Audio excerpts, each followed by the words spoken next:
নমস্কার, আমি তরুণ ঘোষ। নেত্রীর একটি নির্দেশ আমার কাছে এসে পৌঁছেছে বলে আমি তড়িঘড়ি এই ভিডিওটা করতে বসলাম। নির্দেশটি হচ্ছে এটা আপনাদের প্রতি। এই যে অবৈধভাবে যত গ্রেপ্তারি হয়েছে, কোন জেলে আওয়ামী লীগের কত নেতা কর্মী বন্দী আছেন মিথ্যে মামলায়, এগুলো একটুখানি আপনারা দেশের মানুষ, আওয়ামী লীগের মানুষ, আপনারা একটা তালিকা করে আমার কাছে পাঠিয়ে দেবেন। আমি আমার এই টেলিগ্রামের নাম্বার আবার আপনাদের কাছে আমি দিয়ে দিচ্ছি। এগুলো আমাকে নেত্রীর কাছে পাঠাতে হবে লোক মারফত। আপনারা সবাই জানেন নেত্রীর সঙ্গে আমার কোনো ব্যক্তিগত যোগাযোগ নেই। আমাকে থার্ড পার্টি হয়ে যেতে হয়, ফলে একটু সময় লাগবে। হয় এদেরকে বিনা শর্তে জামিন দিতে হবে, অথবা ভারতীয় ফৌজ কি করে এদের বার করতে হয় সেটা খুব ভালো করে জানে। ভারতীয় ফৌজ চায় না এদেরকে, ভারতীয় ফৌজ চায় না ভারতবর্ষে সীমানা ডিঙিয়ে ঢাকার মধ্যে প্রবেশ করে বিভিন্ন শহরে ঢুকে জেল থেকে তাদেরকে বার করুক। কিন্তু এই সরকার, এই অপদার্থ সরকার, প্রতিহিংসামূলক সরকার, এ তো উচ্ছেদ হবে।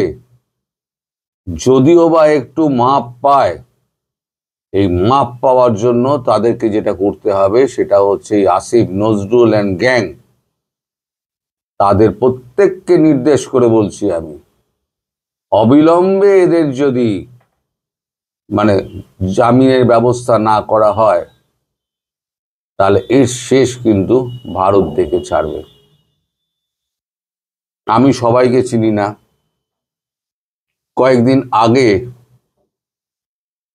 বেশ কিছুদিন আগে থেকে তো আপনারা জানেন যে আমাদের সাংবাদিক মঞ্জুরা আলম পান্না, কলিমুল্লাহ স্যার এবং আরো অনেকে গ্রেপ্তার হয়ে রয়েছেন।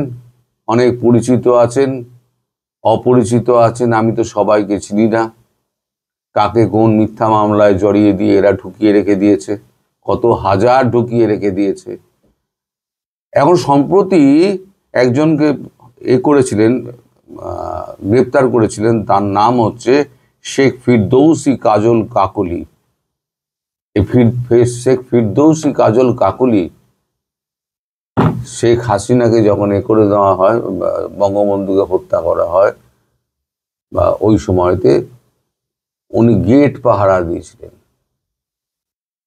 শেখ হাসিনার অত্যন্ত প্রিয় পাত্রী, তাকে 3 তারিখে যখন হাজিরার জন্য কোর্টে আনা হয়, তখন ভ্যানের মধ্যেই তার অঙ্গের একটা অঙ্গ পড়ে যায়, অবশ হয়ে যায়, তিনি প্যারালাইজড।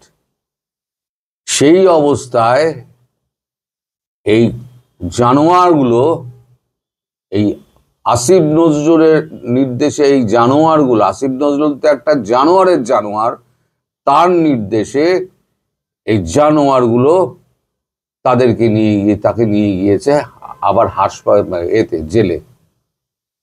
তাকে এখনো পর্যন্ত হাসপাতালে চিকিৎসার জন্য পাঠানো হয়নি। এনার সঙ্গে আমার পরিচয় আছে, এনার সঙ্গে আমি কথা বলেছি। আমি পণ করেছি, যতক্ষণ না পর্যন্ত প্রত্যেকটি আওয়ামী লীগকে, নিরপরাধ কর্মীকে, অপরাধী হলে সেটা আলাদা কথা, নিরপরাধ কর্মী মিথ্যে মামলায় ফাঁসিয়ে যত শিল্পী, সাহিত্যিক, সাংবাদিকদের নিরপরাধ তাদেরকে মিথ্যা মামলায় ফাঁসিয়ে ঢোকানো হয়েছে, তাদের প্রত্যেককে মুক্ত করে আমি ছাড়ব। এ আমার পণ।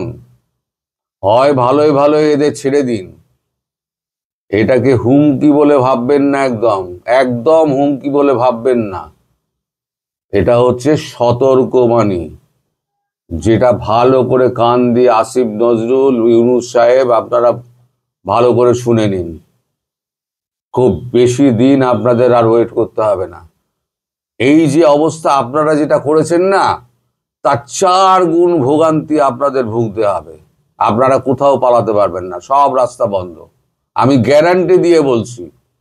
আপনাদের হাতে যদি বিদেশি পাসপোর্টও থাকে, আপনাদের ভারতবর্ষ আটকে দেবে। ওই বিদেশি পাসপোর্ট দেখিয়ে আপনাদের মতো ক্রিমিনালদের ভারতবর্ষ কিন্তু মানে দেবে না, ওই পালানোর সুবিধে করে দেবে না। এয়ারপোর্ট ইমিগ্রেশন ওই যে ঢুকিয়ে দেবে, ওখান থেকে সোজা হচ্ছে দমদম সেন্ট্রাল জেল অথবা আলিপুর সেন্ট্রাল জেল। তারপর কবে যে সূর্যের মুখ দেখবেন তার কোনো ইয়ত্তা নেই।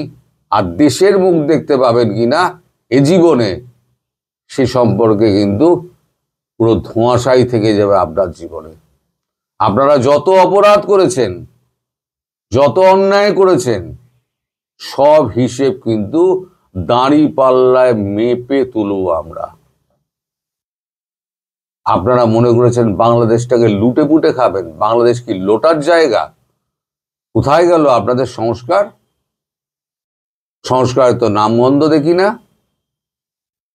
আপনারা অর্থকে একেবারে জলের মতো উড়িয়ে দিয়ে দেশটাকে একেবারে চুরি চামারি করে দেশটাকে একদম ফাঁকা করে দিয়েছেন। কলকারখানাগুলোকে জ্বালিয়ে দিয়েছেন।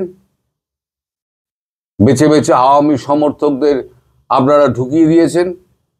হিন্দু অত্যাচার করেছেন, নারী ধর্ষণ করেছেন, ধর্ম পরিবর্তন করিয়েছেন। আপনারা কি করেননি? কোন অপরাধটা আপনারা করেননি? আপনারা কি মনে করেছেন আপনারা ছাড় পাবেন? আপনারা ছাড় পাবেন না। আমি হয়তো দূরে আছি, কিন্তু জানবেন প্রতিনিয়ত আমি যমদূতের মতো আপনাদের তাড়া করে বেড়াবো, যমদূতের মতো তাড়া করে বেড়াবো। আর এটা কোনো হুমকি নয়, এটা হচ্ছে সতর্ক বার্তা। শোধরাবার হলে শোধরান, এদের সমস্ত জামিন দিন, আর আপনারা নিজেরা সেফ থাকার ব্যবস্থা করুন, যাতে ভারতবর্ষের এতটুকু দয়া আপনাদের উপরে হয়। ওইটুকু দয়া পেতে গেলে এই কাজটা আপনাদের প্রথম করতে হবে, এটা আমি বলে দিলাম। আর আওয়ামী লীগের যারা নেতা কর্মী রয়েছেন তাদেরকে আমি আবার অনুরোধ করছি, আপনারা সমস্ত কোন জেলে কত আছে সেগুলো আমাকে, আমি হোয়াটসঅ্যাপ নাম্বার আমি বলে দিচ্ছি, আপনারা লিখুন। আমার টেলিগ্রাম নাম্বার, আমাকে তো আবার টেলিগ্রাম নাম্বারটা দেখে বলতে হবে, ওটা আমার আবার মনে নেই। আপনারা একটু অপেক্ষা করুন, আমি একটুখানি টেলিগ্রাম নাম্বারটা একটু দেখে নিই, কারণ এটা তো একদম আমি তো খুব একটা ইউজ করি না, ফলে আমাকে টেলিফোন নাম্বারটা এই মুহূর্তে আমার মনে পড়ছে না। আচ্ছা, পরবর্তী ভিডিওতে আমি সন্ধ্যেবেলার ভিডিওতে আমি আমার নাম্বারটা দিয়ে দেবো। এখনই তো আপনার দরকার হবে না, আমি খুঁজে পাচ্ছি না তাড়াহুড়োর মধ্যে। আপনারা নেত্রীর এই নির্দেশটা মানুন, আর সন্ধ্যেবেলা আপনাদের সঙ্গে দেখা হবে। আর একটা কথা আপনাদের বলবো, আপনারা না গুণীজনের সম্মান করতে শিখুন। আমার জন্য বলছি না, আপনাদের দেশে গোলাম মওলা রনি, তিনি একজন রাজনীতিবিদ। তিনি কিন্তু কূটনীতি এবং রাজনীতিটা বোঝেন। আপনারা তাকে ব্যঙ্গ করে ময়লা রনি অমুক তমুক বলতে পারেন, কিন্তু যে বুদ্ধিমান এবং বিবেচক মানুষ, তারা কিন্তু মানুষ চিনতে পারে। উনি কূটনীতি এবং রাজনীতি যতটা বোঝেন, আমি 1 বছর আগে ওনার একটা কথায় আমি বুঝে গেছিলাম, যে নরেন্দ্র মোদীর সাজানো বাগানে আপনারা ঢুকে পড়েছেন, নরেন্দ্র মোদী কি ছেড়ে দেবে? অনেকেই তার কমেন্ট বক্সে দেখেছিলাম অনেক কুকথা লিখেছেন, ময়লা রনি অনেক কুকথা লিখেছেন, আবোল তাবোল বকে অমুক তমুক। আপনারা না এই কুয়োর ব্যাং হয়েই থাকবেন, আপনারা মানুষ চিনবেন না। হয়তো ওনার অনেক গন্ডগোল থাকতে পারে, কিন্তু উনি যে রাজনীতি এবং কূটনীতি বোঝেন, আমি এই জন্য ওই লোকটাকে শ্রদ্ধা করি। তাই বলছি, আপনারা মানুষ চিনুন আগে। মানুষ যদি চিনতে পারেন, তাহলে পরে আপনাদের দেখবেন অর্ধেক সমস্যা মিটে গেছে। সবাই, আমি গোলাম ময়লা রনিকে আমি চিনিও না, তার সঙ্গে কোনোদিন আমার কথাও হয়নি, কিন্তু যেটা সত্যি সেটা সত্যি। যারা যা জানে, জ্ঞানী মানুষের শ্রদ্ধা করা উচিত। আপনারা সেই শ্রদ্ধাটুকু আপনারা দেখাতে পারেন না, আপনাদের মধ্যে অশিক্ষা ভরা এতটা। আমি ওই ওই যারা লেখে, আমি তাদের কথা বলছি, আমি আপামর বাংলাদেশিদের কথা বলছি না, যারা লেখে আমি তাদের কথা বলছি। যাই হোক, আমার যা বার্তাটুকু দেওয়ার আমি দিয়ে দিয়েছি। আপনারা সবাই আমাকে ওই লিস্টটা জানাবেন, আর আমি ফোন নাম্বারটা সন্ধ্যেবেলার ভিডিওতে আমি স্ক্রিনে রোল করে দিয়ে দেবো, নইলে মুখে বলে দেবো। এটাতে তো এডিট করা যায় না, আমি ডাইরেক্ট বলে দিই এবং ডাইরেক্ট আপলোড করে দিই। আমি বলে দেবো 3-4 বার, আপনারা খাতা কলম নিয়ে রাখবেন, একদম নাম্বারটা আপনারা তুলে নেবেন এবং ওই নাম্বারে আমাকে জানিয়ে দেবেন, আমি ওটিকে ফরওয়ার্ড করে দেবো। সবাই ভালো থাকবেন, সুস্থ থাকবেন এবং সাবধানে থাকবেন। নমস্কার।